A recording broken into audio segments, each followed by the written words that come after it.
하늘에 계시는 자비로우신 아버지 하나님, 오늘도 우리에게 하나님의 귀한 은혜를 주셔서 감사를 드립니다. 이 거룩한 날에 우리가 하나님께 예배할 때 하나님 저희의 예배를 받아주시고 또 들려진 말씀을 통해서 하나님께 온전한 영광을 돌리며 오늘도 하나님의 이끄심을 믿는 저희 모든 성도들이 되게 축복하여 주시옵소서. 예수님의 귀하신 이름으로 기도드리옵나이다. 아멘. 네, 오늘의 말씀입니다. 오늘의 말씀의 제목은 가데스의 배도와 1888년의 기별이란 제목으로 여러분께 말씀을 전하고자 합니다. 이 말씀으로 다시 한번 새로운 각성을 일으키는 그런 귀한 시간이 될 수 있기를 간절히 바랍니다. 먼저 하나님의 말씀입니다. 누가복음 18장 8절의 말씀을 제가 읽어드리겠습니다. 내가 너희에게 이르노니 속히 그 원한을 풀어주시리라. 그러나 인자가 올 때에 세상에서 믿음을 보겠느냐 하시니라. 여러분, 예수님께서 이 마지막에 대한 것을 잠깐 언급하시면서 마지막 때에 사람들의 믿음이 좋아질 거란 얘기입니까? 아니면 믿음이 약화될 거란 얘기입니까? 믿음이 점차 사라질 것에 대한 그 내용을 이 말씀 속에 포함시켜 놓으셨어요. 여러분, 사람들이 이 세상을 살아가면서 믿음 없이 살아가지 않습니다. 그런데 무엇을 믿고 사느냐가 중요한 거거든요. 자, 여기 보시면 많은 분들은 무엇을 믿기 좋아하냐면 재산을 믿거나 돈을 믿기를 좋아해요. 그래서 재산이 풍부하고 돈이 많으면 마음이 든든해지는 것입니다. 어떤 분들은 건강에 대한 자신감이 너무도 넘쳐나서 건강을 뽐내고 건강을 믿고 사는 사람들이 꽤 있습니다. 또 어떤 사람은 자신의 실력을 믿어요. 자신의 지식을 믿고 지혜를 믿는 사람들도 꽤나 많습니다. 어떤 사람들은 부모의 재산을 믿고 어떤 사람들은 자녀를 믿는 사람들도 꽤 있습니다. 그런데 여러분, 우리는 예수님을 얼마큼 믿고 있는 것입니까? 우리는 과연 예수님을 우리가 가진 재물보다도 우리가 의지하는 부모님보다도 또 나의 건강이나 실력보다도 훨씬 더 예수님을 우선하고 있는지를 다시 한번 생각해 보시길 바랍니다. 예수님이 필수가 되어야 되는데 많은 그리스도인들에게 있어서 또는 많은 사람들에게 있어서 예수님은 필수가 아니고 뭐예요? 액세서리 정도에 불과한 분들이 꽤 많습니다. 교회를 나오기는 하지만 신앙도 좋고 세상도 좋고 두 마음을 갖고서 교회를 나오는 거예요. 이런 사람은 온전한 믿음을 가지고 있는 사람이라고 보기가 힘든 것입니다. 이 성경 말씀에 보면 요한일서 2장 15절로 17절에 이렇게 말씀하고 있습니다. 이 세상에나 세상에 있는 것들을 뭐하지 말라? 사랑하지 말라. 그것들을 믿고 의지하지 말라는 것이에요. 왜냐하면 이 모든 것들은 다 지나가기 때문이라고 분명히 말씀하고 있습니다. 지금은 내 재산, 지금은 나의 건강이 좋아서 이것들을 뽐내고 의지할 수 있지만 이것들은 한정적인 것이에요. 언젠가는 건강도 무너질 때가 있고 언젠가는 내가 가진 재산도 사라질 날이 오게 될 것입니다. 이게 영원토록 내게 주어진 것은 아니에요. 그래서 여기 요한일서 2장 17절에 보니 뭐라고 말씀하고 있냐면 이 세상도 그 정욕도 지나가되 그랬어요. 오직 하나님의 뜻을 행하는 자는 영원히 거하느니라 라고 말씀하고 있습니다. 그래서 여러분, 이 세상 것이 아무리 좋고 흥미로울지라도 예수님보다 우선해서는 안 된다는 것을 언제나 기억하시며 사시기를 간절히 바랍니다. 그것들은 한정적이에요. 네. 지금은 그것들이 내게 기쁨을 주고 어떤 삶의 만족을 안겨줄 수 있지만 그것들은 언제 어떻게 사라지고 언제 끝날지 전혀 모르는 것입니다. 네. 그래서 우리가 믿고 의지할 수 있는 분은 오직 한 분밖에 없어요. 그게 누구십니까? 바로 예수 그리스도라고 하는 사실입니다. 네. 오늘 우리 모든 성도님들이 다시 한번 정말 예수님을 믿는 믿음이 무엇인지를 다시 한번 생각해 보면서 이 세상에 있는 어떤 흥미로운 것이나 이 세상에 내 관심을 끄는 것에 나의 마음을 빼앗기지 말고 정말 내 삶에 예수님이 중심되는 그러한 삶을 다시 한번 재다짐하는 그러한 계기가 될 수 있기를 간절히 바랍니다. 여러분, 믿음이란 무엇입니까? 제가 지난번에 잠깐 여러분께 말씀을 드렸어요. 그런데 좀 더 오늘은 소상히 좀 말씀을 드리길 원합니다. 믿음이 과연 무엇인가? 요한복음 1장 12절에 여러분께서 이미 다 들으신 말씀들입니다. 함께 읽겠습니다. 시작. 영접하는 자 곧 그 이름을 믿는 자들에게는 하나님의 자녀가 되는 권세를 주셨으니 그랬어요. 예. 예수를 믿는 게 뭐라고 그랬습니까? 영접하는 거예요. 내 마음속에 받아들이는 것입니다. 예. 지금까지는 내 마음 밖에 있었던 예수님에 대한 그 가르침과 그분의 말씀을 이제는 내 마음속 깊은 곳에 받아들이는 거예요. 이게 믿음의 첫 번째 단계이고 여러분 좀 더 성숙된 믿음은 바로 이겁니다. 누가복음 16장 11절에 보니까 너희가 만일 불의한 재물에도 충성하지 아니하면 누가 참된 것으로 너희에게 맡기겠느냐 그랬잖아요. 이 맡긴다는 말의 원 의미가 뭐냐면 믿다라는 말씀이에요. 그러니까 믿음은 예수님을 마음속에 영접하는 것으로 끝나지 않습니다. 예. 예수님을 마음속에 영접할 뿐만 아니라 뭐 해야 되는 거예요? 그분께 맡겨야 되는 겁니다. 예. 이 세상적인 것들에 나의 인생을 걸고 맡길 것이 아니라 우리에게 영원한 생명과 하늘을 보장해 주신 그분을 믿고 그분께 맡기는 거예요. 이게 바로 진정한 믿음이라는 것입니다. 자, 결론적으로 말씀드리면 이거예요. 믿음을 이렇게 정의해 드립니다. 믿음은 예수님을 영접하고서 그분께 내 자신을 맡겨드리는 것이라는 것을 여러분께서 꼭 기억하시길 바랍니다. 네. 많은 분들이 예수님을 영접했다고 하는 이런 고백으로 끝나버리는 거예요. 그런데 믿음은 그 차원으로 끝나는 게 아닙니다. 예수님을 마음속에 영접해 드릴 뿐만 아니라 그분께 내 삶을 맡겨 드릴 때 이게 바로 온전한 믿음이라고 하는 거예요. 여러분, 이 믿음의 차원에서 과거의 이스라엘 백성들의 삶을 조금 조명해 보도록 하겠습니다. 과연 이스라엘 백성들은 하나님을 전적으로 믿고 의지하며 신뢰했는가?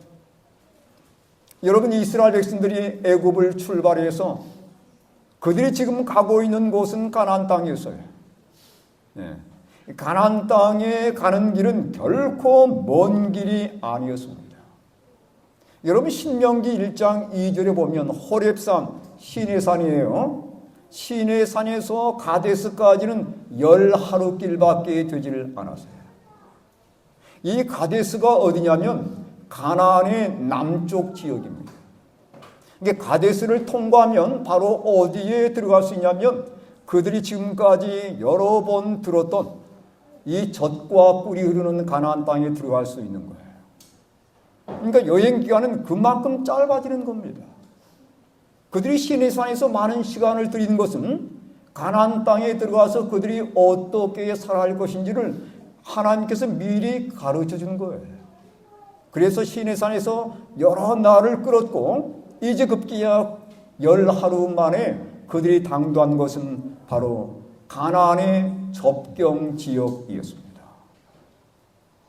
하나님께서 이스라엘 백성들에게 가나안 변경에 이르기 전에 이런 놀라운 지시의 말씀을 주셨어요. 신명기 1장 21절의 말씀 여러분 유의해서 함께 읽도록 하겠습니다. 읽겠습니다. 시작. 너희의 하나님 여호와께서 이 땅을 너희 앞에 두셨은즉 너희 조상의 하나님 여호와께서 너희에게 이르신 대로 올라가서 차지하라. 두려워하지 말라. 주저하지 말라 한즉. 네. 이건 하나님의 귀한 약속의 말씀이에요. 너희가 하나님의 약속을 믿고서 나아가면, 네? 그리고 결코 주저하거나 두려워하지 않으면 하나님께서 이 땅을 너희에게 보장해 주겠다는 약속의 말씀입니다. 네. 그들이 칼과 창으로 전쟁을 치러서 얻는 게 아니에요. 그저 그들이 하나님을 믿고 올라가면 적군들이 다 물러갈 겁니다. 이게 하나님의 약속이었어요. 그런데 이스라엘 백성들은 이 말씀을 거지것대로 받아들였습니까? 이게 문제입니다. 안 믿어지는 거예요. 그래서 백성들이 모세에게 어떤 제안을 하냐면 하나님이 그렇게 약속했지만 이렇게 손쉽게 이 땅을 얻는다는 것 믿겨지질 않는다는 거예요. 그래서 우리가 한번 미리 사람을 보내가지고 이 땅에 과연 젖과 꿀이 흐르는 하나님께서 말씀하신 그대로의 땅인지 살펴보자는 겁니다. 이렇게 제안을 해서 모세가 허락을 했고 12명의 정탐꾼이 선정이 되었어요. 네. 그리고 40일 동안 그들이 가나안 땅을 다 탐지하고 돌아오게 됩니다. 그런데 돌아올 때 그냥 돌아오질 않았어요. 정말 그 땅이 젖과 꿀이 흐르는 땅이라는 증거를 가지고 돌아옵니다. 그게 바로 뭐였어요? 그게 바로 뭐였냐면 얼마나 이 포도송이가 큰지 한 사람이 들고 올 수가 없을 정도였습니다. 두 사람이 어깨에 메고 가나안의 실과를 메고서 가져온 거예요. 여러분 이 말하면 증거는 충분하지 않습니까? 정말 젖과 꿀이 흐르는 땅이라고 하는 것이 이미 입증이 된 거예요. 여러분 지금도 그 땅에는 이런 포도들이 있습니다. 포도 한 송이에요. 엄청나죠? 물만 잘 주면은 이렇게 놀라운 수확이 거둬지는 것이 바로 그런 곳이었습니다. 그런데 이렇게 40일을 탐지하고 돌아온 10 정탐꾼의 보고는 전혀 부정적인 보고였습니다. 자, 여러분 이 말씀을 제가 왜 드리냐면 정말 사람이 하나님을 진짜 믿고 있는지 믿지 않는지를 제가 말씀드리기 위한 거예요. 자, 민수기 13장 31절로 33절의 말씀입니다. 함께 읽도록 하겠습니다. 자, 시작. 그와 함께 올라갔던 사람들은 이르되 우리는 능히 올라가서 그 백성을 치지 못하리라. 그들은 우리보다 강하니라 하고 이스라엘 자손 앞에서 그 정탐한 땅을 악평하여 이르되 우리가 두루 다니며 정탐한 땅은 그 거주민을 삼키는 땅이요 거기서 본 모든 백성은 신장이 장대한 자들이며 거기서 네피림 후손인 아낙 자손의 거인들을 보았나니 우리는 스스로 보기에도 메뚜기 같으니 그들이 보기에도 그와 같았을 것이니라. 여러분 보고 내용을 보니까 정말 하나님 말씀에 동의하는 내용 같습니까? 아니면 부정적인 그들의 견해가 섞여 있는 것 같습니까? 하나님 말씀에 시인하면서도 그들의 부정적인 견해가 섞여 있는 거예요. 이것은 믿지 않는 것을 의미하는 겁니다. 자, 제가 요약해 드린다면 그 백성들을 정복하는 것은 불가하다는 그들의 부정적인 판단이었어요. 그들은 신장이 거대하고 강한 민족들이기 때문에 그들을 점령한다는 것은 우리 사람의 힘으로는 불가능하다는 것입니다. 두 번째는요. 그들의 땅은 거주민을 삼키는 땅이라는 거예요. 거주민을 삼키는 땅이 어떻게 엄청난 크기의 열매를 맺을 수 있겠습니까? 그들의 보고에 뭔가 문제가 있는 거예요. 그들은 하나님의 분명한 약속과 증거들을 보았음에도 불구하고 믿지 않기로 이미 결론을 내린 겁니다. 세 번째는요. 우리는 그들 앞에 무엇에 불과하다고요? 메뚜기에 불과하다는 거예요. 그들의 거대한 신장을 보니 자신들과 비교가 안 되는 거예요. 분명히 깨달아야 될 것은 하나님께서 칼과 창으로 그들을 정복하라고 명령하지는 않았어요. 네. 그들과 일대를 싸워서 그들을 넘어뜨리라고 말씀하지 않습니다. 하나님의 명령은 너희가 믿고 나아가면 그들이 스스로 물러갈 거라는 하나님의 약속의 말씀이었어요. 이게 믿음으로 정복하는 것이지 그들이 전쟁을 잘해서 그 땅을 차지하는 게 아니었다는 얘기예요. 여러분, 열정탐꾼의 이 부정적인 보고를 받고서 백성들은 어떤 반응을 보였습니까? 이런 반응을 보였습니다. 자, 민수기 14장 1절로 4절의 말씀인데 온 회중이 소리를 높여 부르짖으며 백성이 밤새도록 뭐 있다고 그랬어요? 통곡하였더라. 이스라엘 자손이 다 모세와 아론을 원망하며 온 회중이 그들에게 이르되 우리가 애굽 땅에서 죽었거나 이 광야에서 죽었으면 좋았을 것을 어찌하여 여호와가 우리를 그 땅으로 인도하여 칼에 쓰러지게 하려 하는가? 우리 처제가 사로잡히리니 애굽으로 돌아가는 것이 낫지 아니하리라. 이에 서로 말하되 우리가 한 지휘관을 세우고 애굽으로 돌아가자 하며 그들은 하나님 말씀과 약속을 믿지를 않았습니다. 그래서 그들은 한 지도자를 세워서 예전에 그 땅으로 돌아가자는 거예요. 하나님께서 그들을 끄집어낸 그 땅으로 돌아가자는 겁니다. 이건 바로 하나님께 대한 반역이에요. 하나님의 약속을 믿고 올라가자. 그분을 거역하지 말라는 갈렙과 여호수아에게 그들이 어떤 반응까지 보이냐면 돌을 들어서 치려고까지 한 겁니다. 그들은 하나님 말씀을 믿지를 아니한 것이에요. 성경은 그 결과에 대해서 이렇게 말씀합니다. 민수기 14장 29절 30절의 말씀이에요. 너희 시체가 이 광야에 엎드러질 것이라. 너희 중에서 20세 이상으로서 계수된 자, 곧 나를 원망한 자 전부가 여분네 아들 갈렙과 눈의 아들 여호수아 외에는 내가 맹세하여 너희에게 살게 하리란 땅에 결단코 들어가지 못하리라. 여러분, 이 말씀대로 되어버린 것입니다.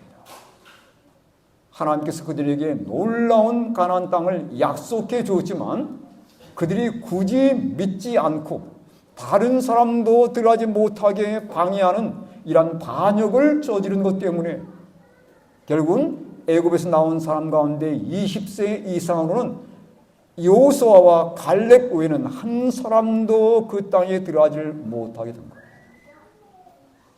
무엇의 문제였습니까? 믿음의 문제였습니다.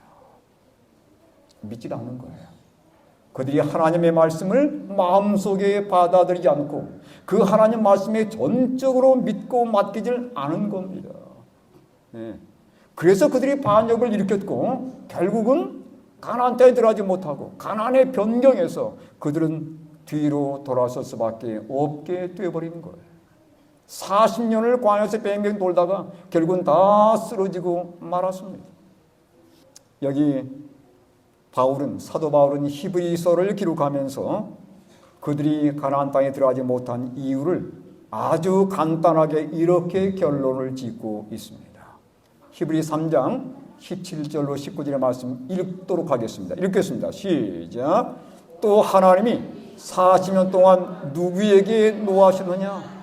그들의 시체가 광야에 엎드러진 범죄한 자들에게가 아니냐?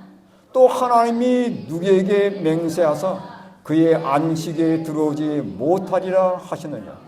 곧 순종하지 아니하던 자들에게가 아니냐? 이로 보건대 그들이 믿지 아니함으로 능히 들어가지 못하는 것이라. 그들이 믿지를 않았기 때문에 아예 들어가려고 시도조차 하지는 않은 겁니다. 그들이 그대로 밀고 들어가면 되는 거거든요. 그 이스라엘 모든 백성들이 함께 힘을 모아서 들어가면 되는 거예요. 그런데 그들은 믿지를 않았기 때문에 들어가려는 순종조차도 시도해보지를 못했고, 결국은 그들은 가나안의 그 변경에서 완전히 뒤로 돌아서게 됐고 40년을 광야에서 헤매다가 결국은 광야에 그들의 무덤을 쓰고 말게 된 거예요. 여러분, 영감의 글은 이렇게 말씀합니다. 이스라엘 백성들이 광야에서 40년 동안 방황할 수밖에 없었던 것은 하나님의 뜻이 아니었다. 하나님 뜻이 아닙니다. 그분께서는 그들을 똑바로 가나안 땅으로 인도하여 거기서 그들이 거룩하고 행복한 백성으로 정착하게 하시고자 바라셨다. 그러나 저희가 믿지 아니함으로 능히 들어가지 못하였다. 배반하고 배교하였기 때문에 그들은 광야에서 죽고 그 대신 다른 사람들이 일어나서 허락의 땅으로 들어가게 되었다. 여러분, 얼마나 불행한 일입니까? 하나님을 믿고서 애굽을 빠져나왔던 이 첫 세대가 다 죽임을 당한 겁니다. 결정적인 이유는 한 가지예요. 믿질 않았기 때문이라는 겁니다. 정말 하나님 말씀을 마음속에 받아들이고 자신들의 삶을 그 말씀에 내맞게 하려는데 그 지점까지 나가지를 못한 거예요. 그래서 하나님의 바람에도 불구하고 그 약속의 땅에 그들이 들어가지 못한 채 광야에 그들의 무덤을 쓰고 말게 된 것입니다. 여러분, 제가 오늘 이 말씀을 드린 것은 이게 지금 마지막 교회에서 반복되고 있기 때문이라고 하는 거예요. 자, 여러분 이 말씀 보시기 바랍니다. 그럼 우리는 왜 아직도 이 땅에 남아있는가 이거예요. 여러분, 우리는 예수님의 재림에 대한 소식을 얼마나 많이 들었습니까? 근데 우리는 왜 아직도 이 세상에 여전히 남아있는 것입니까? 뭐가 잘못됐을까요?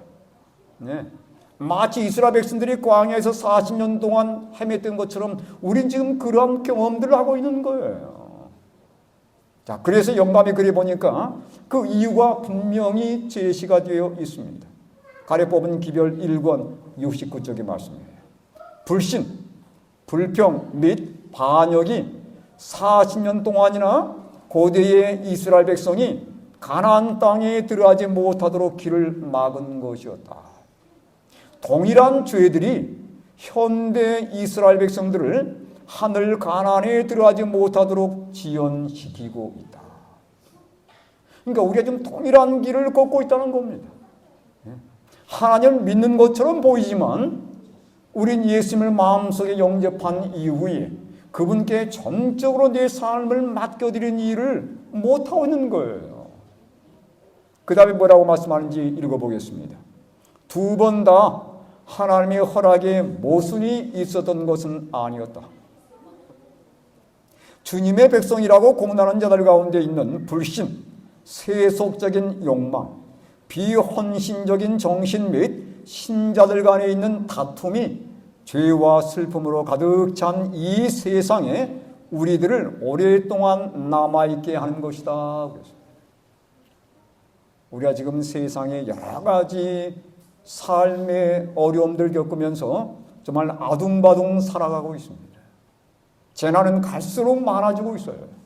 네. 올여름 또 얼마나 더웠습니까? 지금도 더위는 끝나지 않았습니다. 네. 여러분, 이런 일이 갈수록 심하게 될 거예요. 올겨울은 또 엄청나게 추울 거라고 얘기합니다. 네. 여러분, 이런 세상에 뭐가 흥미롭습니까? 네. 이 세상에 우리에게 주는 축복이 어디 있는가요? 물론 우리가 이 땅에 사는 동안에 최선을 다해 살아야 할 것이지만 결코 이 세상에 뿌리를 내리지 않게 되기를 바랍니다. 이 세상 다 지나간다고 말씀드렸잖아요. 우린 지금 우리의 생각을 하늘로 향하고 하늘에 우리의 시선을 고정시키고 예수님 오시는 그날을 기다리며 살아가는 백성들이에요. 여러분, 그래서 이 교회에 이러한 불신과 이 교회의 세속적인 욕망을 제거하기 위해서 예수님께서 주신 기별이 1888년에 주어진 기별이에요. 하나님께서 특별히 마치 요수아와 갈렙처럼 두 사람을 일으키셨는데, 한 사람은 A.T. 존스이고 또 한 사람은 E.J. 와그너라고 하는 사람. 이 두 사람이 외친 기별이 뭐냐면 우리가 전적으로 예수를 믿음으로 구원을 얻는다는 기별이었어요. 예수님을 진정으로 믿고 그분께 맡기는 삶을 살 때에 우리의 삶이 성결하게 되어서 하늘에 들어가기에 부족함이 없다는 것이 이들의 기별이었습니다. 그래서 1888년의 이 기별은 바로 이 기별이었어요. 현대 기별, 믿음으로 말미암은 칭의, 이 기별은 하나님으로부터 온 기별이다. 그것은 거룩한 신임장을 지니고 있는데 이게 중요합니다. 그것의 열매가 거룩함이기 때문이다. 리벤 헤랄드 1889년 9월 3일자에 주신 영감의 글입니다. 믿음으로 말미암는 의의 기별은 우리의 삶을, 우리의 모든 과거의 죄를 용서받을 뿐만 아니라 하나님 안에서 완전한 성도들로 변화시키는 이런 놀라운 능력이 있다는 거예요. 그래서 이 하나님의 세속적인 교회를 다시 한번 성결케 만드는 그 역할을 한다는 것입니다. 이 교회가 세속적인 야망을 버리고 하나님께 돌아와서 하늘을 위해서 전적으로 준비되게 하고자 주신 기별이 1888년의 기별이란 말이에요. 그래서 우리가 전적으로 예수님을 믿고 그 안에 삶의 참된 변화를 경험해서 거룩한 열매를 맺도록 주신 하나님의 사랑의 기별이 이 1888년에 두 사람을 통해서 마치 여호수아와 갈렙이 이스라엘 백성들에게 믿음을 촉구했던 것처럼 이 존스와 와그너를 통해서 우리에게 예수님을 전적으로 믿는 믿음을 통해서 성결을 경험하도록 그렇게 촉구한 것입니다. 그런데 여러분, 우리 교회는 과연 이 기별을 얼마나 기쁨으로 받아들였는가? 많은 분들이 이 기별을 거절했다는 것을 영감의 글은 또 이렇게 말씀해주고 있습니다.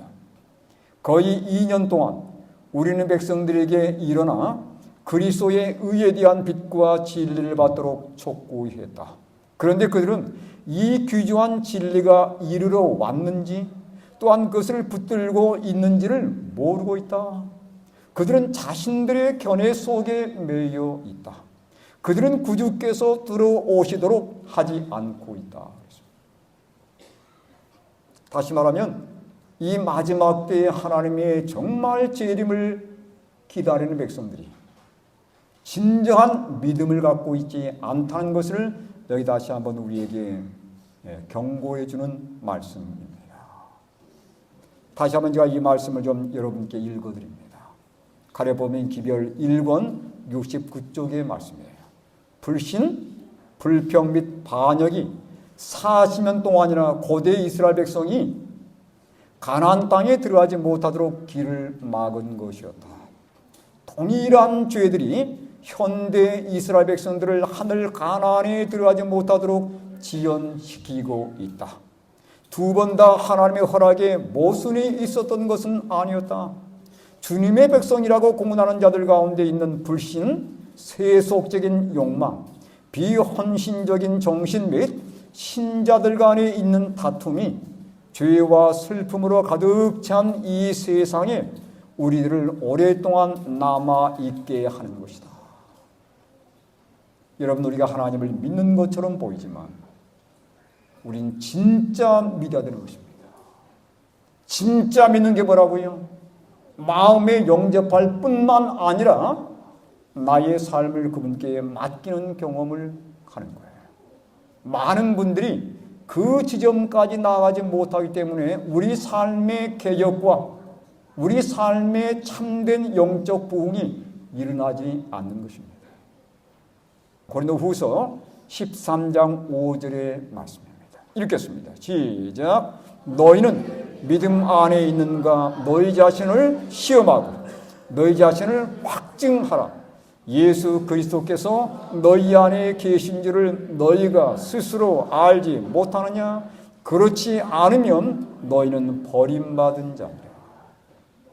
여러분, 내가 믿음이 있는지 없는지 누가 가장 잘 알아요? 내가 가장 잘 알아요. 내 마음에 진정 이런 믿음이 있는지 여러분 다시 한번 점검해 보시길 바랍니다. 그분께 정말 맡김의 생활을 살고 있지 못하다면 우리는 분명히 빨리 돌아오셔야 할 거예요. 우리 앞에 머지않아 하늘 가나안이 열릴 것입니다. 우리는 하늘 가나안 영원한 그 본향을 그리며 사는 백성들이에요. 우리가 지금까지 예수를 믿는 믿음 때문에 이 세상의 많은 것들을 놓치며 살았지 않았습니까? 근데 지금에 와서야 우리가 세상으로 돌아와서 그 하늘집을 놓쳐버린다면 이 같은 큰 손실이 어디에 있겠습니까? 내가 예수님을 지금까지 믿은 보람이 어디에 있어요? 여러분 끝까지 인내하시기 바랍니다. 이 믿음 끝까지 붙드시고 정말 예수님께 맡기는 그러한 믿음의 생애를 사셔서 우리 안에 진정한 부흥과 개혁을 경험하시고 예수님 우리를 부르실 때 그 영광의 자리 앞에 서시는 우리 모든 성도님들 되시길 간절히 바라면서 오늘 말씀을 마치도록 하겠습니다.